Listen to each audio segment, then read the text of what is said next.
This is In the Loop. I'm Christian Bryant. It's been a little more than a year since the coronavirus emerged in the US, and I gotta say, I didn't think I'd have such strong opinions on hand sanitizer. Here's what we got for y'all. President Biden is prioritizing healthcare during his term. So what does he plan to accomplish in the first 100 days? Also, we'll speak to a 97-year-old Holocaust survivor about the importance of commemorating the end of the genocide of Jewish people more than 75 years ago. But first, here's what you need to know right now.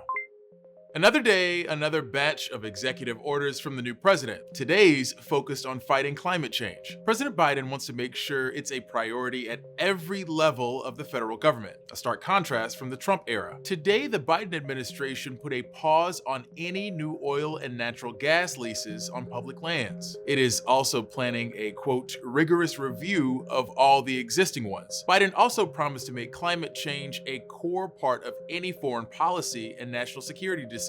Just like we need a unified national response to COVID-19, we desperately need a unified national response to the climate crisis, because there is a climate crisis. This week, the corporate world also got a little push to step up their own climate goals. On Tuesday, Larry Fink, the BlackRock chief, aka arguably the world's most powerful investor, wrote a letter to companies asking them to disclose their plans to reach zero net emissions of carbon dioxide by 2050. If he did actually want to go this far, Fink can pull funds and shares from companies he doesn't believe are working toward this goal. Last year, BlackRock voted against 69 companies and against 64 directors for climate-related reasons, while putting 191 companies on watch, according to the New York Times. What's that saying? Oh yeah, money talks.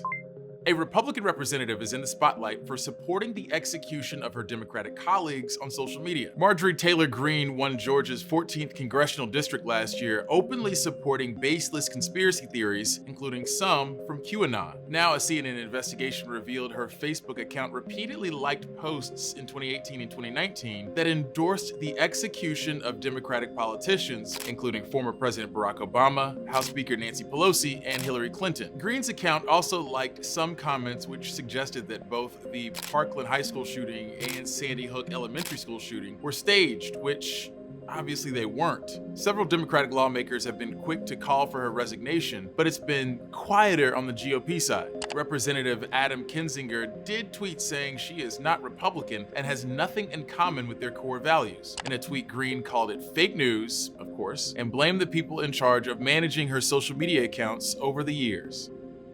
We now have several COVID-19 vaccines approved across the world, but even so, work hasn't stopped in the search for new COVID-19 treatments. This week, a new study was published with promising results from a new drug, and like all the others, it's got a unique name.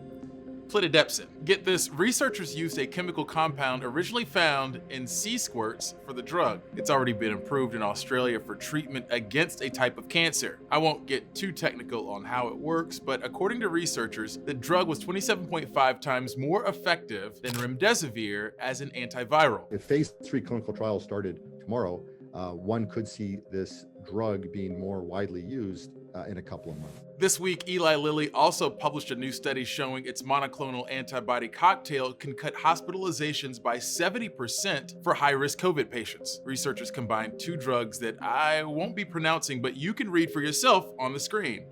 As we slowly inch toward herd immunity, COVID treatments are just as important as COVID vaccines, especially when dealing with the variants. So here's to highlighting a bit of good news.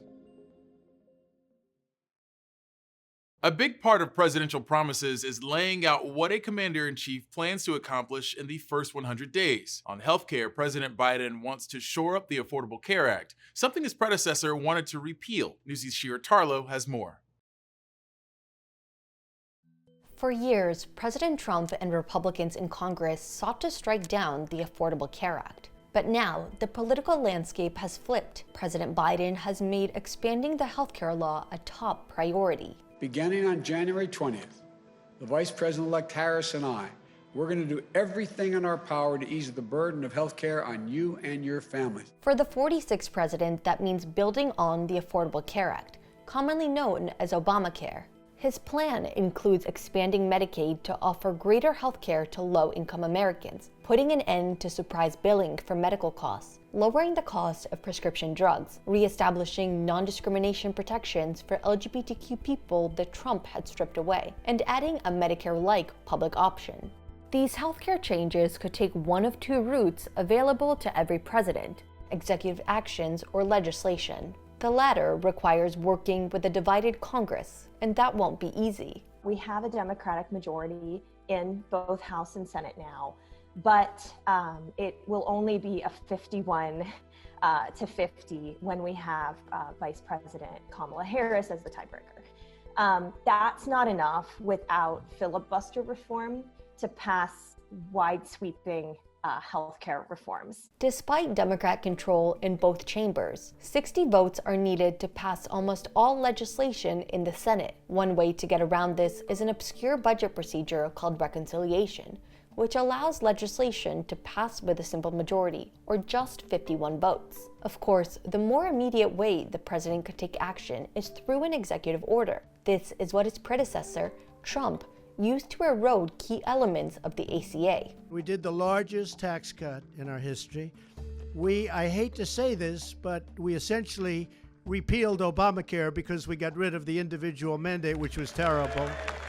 Under Trump, the ACA's individual mandate was eliminated. States were allowed to add work requirements to Medicaid. Marketplace subsidies were cut. Funding to help people sign up for insurance was limited, and advertising to promote enrollment was slashed. The Trump administration has done some great damage to the framework of the Affordable Care Act. Lots of issues have been promulgated by executive order or rule and reg that make the framework of the law shakier than it should be. Just hours after taking the oath of office, Biden signed 17 executive orders.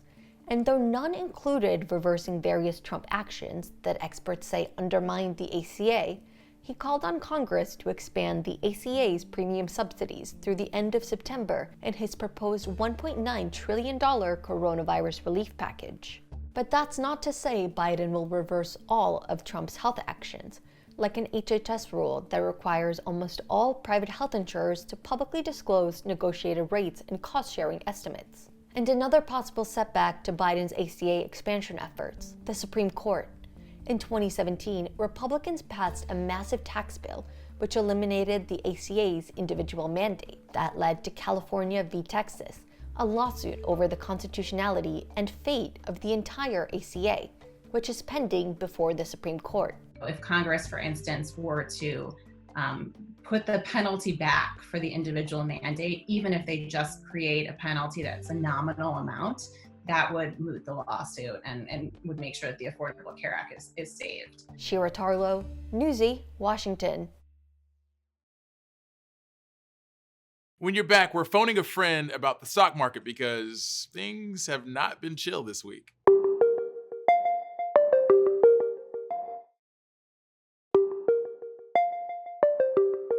Over the last few days, you might have seen the stock market go crazy over shares of GameStop and AMC Entertainment and other heavily shorted companies, whatever that means, increasing in value. Personally, I'm a part of 3 different group chats where guys think they're Gordon Gekko all of a sudden. No shade. We wanted some help in breaking this down, so we decided to phone our colleague, Bianca Fascini. Bianca, I'm going to ask this the most eloquent way I possibly can. What the hell is going on right now? So if you, as you were just alluding to, shares of GameStop, AMC Theaters, Bed Bath & Beyond, now Build-A-Bear, a variety of companies are just going up. We've seen them soar up over the past couple days, and we're seeing that institutional investors are getting pretty nervous about it. They are very concerned about the influence of so-called Reddit traders. What we're seeing, the short squeeze, is not new.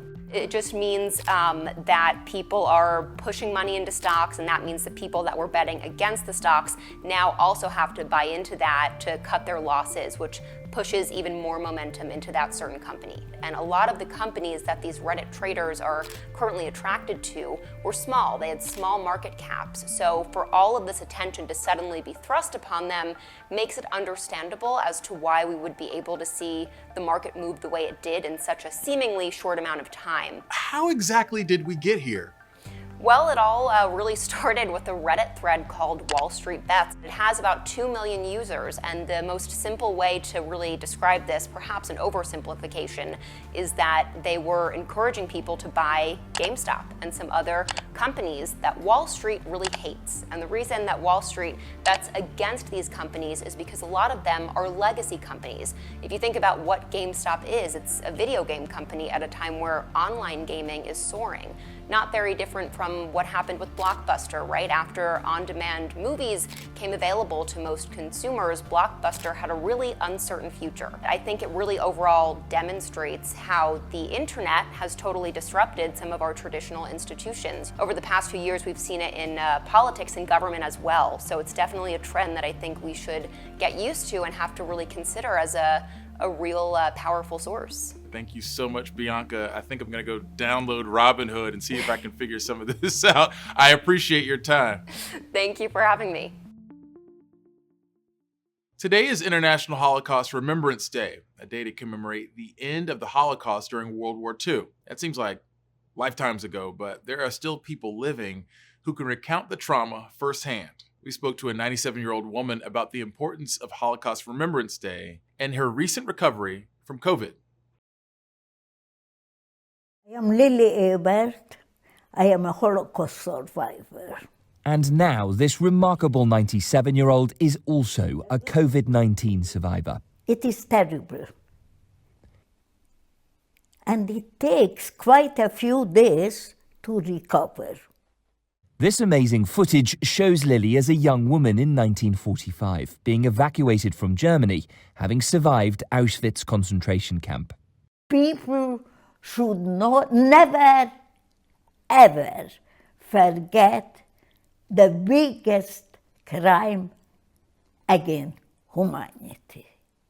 Lily sees it as her duty to keep talking about the horrors of the Holocaust and the dangers of extremist politicians. I know I am the one of the last survivors. I promised also myself, if I survive, I will tell the world what really happened here. And I kept my promise. Lily's great-grandson Dov has begun to help spread the message. And in the summer, he sent the story of Lily's liberation viral. Nice to meet you. Nice to meet you. So nice to meet you. It is so nice to meet you. I can't believe it. This family, the children of the American soldier who saved Lily. This German note, and he wrote on that. He wrote a note to commemorate the moment, penciled on the only paper that could be found, a German banknote, signed Private Hayman Schulman. Last week, another tweet celebrating Lily's survival from coronavirus again made people smile. When we hit that milestone of her being able to walk, I really wanted to give her that sense of life again, and her smile was so vibrant, and there was such life in that photo that I was sure it would offer people light in the darkness. What was it like to take those first steps outside? Those always, what the first steps always is, it is something special. It was really, I was so happy. I was happy, really happy, that I can walk outside.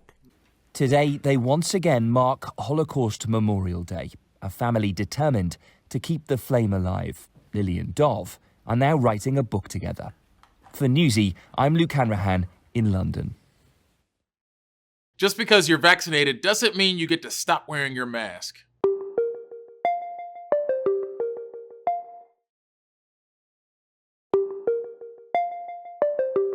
The two coronavirus vaccines currently making their rounds in the US have shown to be about 95% effective in preventing COVID-19 infections. So you get your 2 doses and you can torch those smelly masks, right? No, at least not yet. Newsy's Kat Sandoval spoke with experts who explain why you should probably keep wearing your mask even after you're vaccinated. So I wear a mask to keep my patients safe. Emergency medicine physician Jeff Pothoff received both doses of the coronavirus vaccine, and yet he still wears a mask. I'm fully vaccinated. I'm not going to get sick, but I wear a mask because the last thing I want to do is take my patients who are already struggling with something and then get them sick with COVID-19.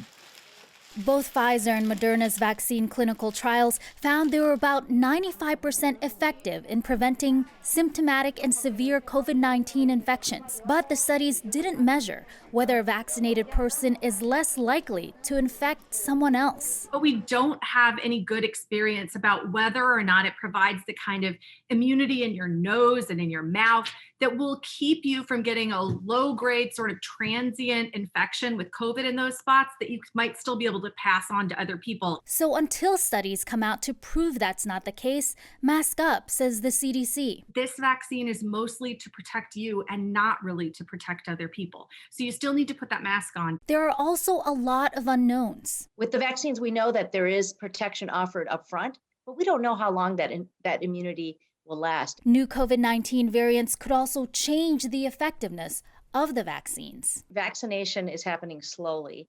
And until we reach a level of herd immunity where we really don't have transmission in the community, the recommendation is for everyone to still be wearing a mask. For Newsy, I'm Kat Sandoval. If you haven't done so already, feel free to reach out to us using the hashtag #NewsyInTheLoop. Compliments are welcome, but mask links are preferred.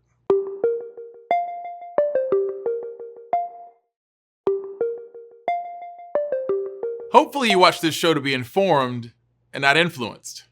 But this next story almost feels like a plot to a movie. I should note that I'm resisting the urge to make a Contagion comparison here because haven't we been through enough already?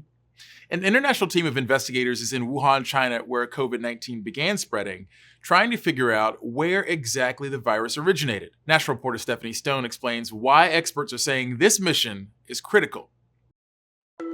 A year into the pandemic, and there's still so much we don't know. This really is detective work. And detective work means you use every tool at your disposal. That includes some of the genomic epidemiology, because there are actually signs in the genome itself, in the genetic fingerprint of the virus, that help us understand where it might have originated. The challenge is that you're looking for the missing link. That's Dr. Tom Frieden. He's the president and CEO of Resolve to Save Lives. But you may recognize his name from his former role. I started Resolve after leaving the 2 terms I served as CDC director to help reduce the risk of pandemics and also promote cardiovascular health globally. Lately, their work involves COVID. Turns out this current pandemic is just a precursor to what's coming. They are going to keep coming. And so it's very important that we learn lessons of how diseases emerge and take steps to cut that off so that it doesn't happen again. Which is why that World Health Organization investigation is crucial. How did it jump that barrier from animals to people? And second, could there have been a laboratory error involved? Was there some time when it was in a laboratory and mistakenly let out? That's happened before. In 2003, 2004, when the SARS epidemic hit, there was a laboratory accident in China, in Beijing, that resulted in a small cluster of cases. Dr. Tracy McNamara says we need to start by leaving wildlife alone, setting major boundaries between growing populations and animals. McNamara is a veterinary pathology professor who was influential in the discovery of the West Nile outbreak. COVID-19 is a zoonotic threat, meaning it's related to animals.